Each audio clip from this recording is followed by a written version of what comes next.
अस्सलाम वालेकुम, मेरा नाम अली नवाज़ है और मेरा ताल्लुक रचना एग्री बिजनेस कंपनी गुजरांवाला तो है। ਅੱਜ ਅਸੀਂ ਉਕਾੜਾ ਦੇ ਇੱਕ ਗਾਉਂ 52 ਚ ਆਏ ਹਾਂ। ਸਾਡੇ ਨਾਲ ਸਾਡੇ ਡੀਲਰ ਨੇ ਰਾਵੀ ਐਗਰੀ ਕੰਪਲੈਕਸ ਫਰਾਨ ਨਾਸਰ ਸਾਹਿਬ ਤੇ ਸਾਡੇ ਨਾਲ ਫਾਰਮਰ ਨੇ ਡਾਕਟਰ ਅਲੀ ਅਹਿਮਦ ਸਾਹਿਬ। ਇਹਨਾਂ ਨੇ ਸਾਡਾ ਕਰੇਲੇ ਦੀ ਜੋ ਵੈਰਾਈਟੀ ਲਾਈ ਹੈ ਚਮਨ ਦੇ ਨਾਮ ਤੋਂ ਰਚਨਾ ਦੀ। ਅਸੀਂ ਇਹਨਾਂ ਨੂੰ ਪੁੱਛਣਾ ਚਾਹ ਰਹੇ ਹਾਂ ਕਿ ਵੈਰਾਈਟੀ ਕੈਸੀ ਇਹਨਾਂ ਨੂੰ ਲੱਗੀ ਹੈ, ਬਿਮਾਰੀਆਂ ਦੇ ਖਿਲਾਫ कैसी इनकी वाल ने कुवत मुताबकत की है, की सूरत हाल है। अस्सलाम वालेकुम डॉक्टर साहब। माशाल्लाह जी ਤੁਹਾਡਾ ਵੀ ਬਹੁਤ ਅੱਛਾ ਨਿਕਲਿਆ ਵਾ।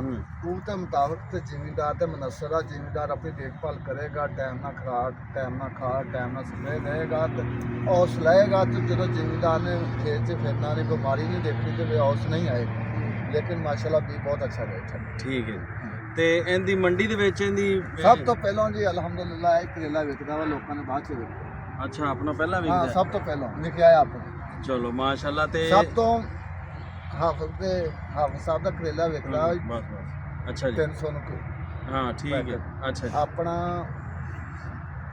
350 ਦਾ ਛਾਪਰ ਲਿਖਿਆ ਹੈ। ਯਾਨੀ ਕਿ ਇਹਨਾਂ ਦਾ ਕਹਿਣਾ ਹੈ ਕਿ ਮੰਡੀ ਦੇ ਵਿੱਚ ਆਮ ਕਰੇਲਾ ਜਿਹੜਾ 300 ਰੁਪਏ ਦਾ ਵਿਕਦਾ ਹੈ, ਸਾਡੇ ਵਾਲਾ ਛਾਪਰ 5 ਕਿਲੋ ਵਾਲਾ 50 ਰੁਪਏ ਮਹਿੰਗਾ 350 ਰੁਪਏ ਦਾ ਵਿਕਦਾ ਹੈ।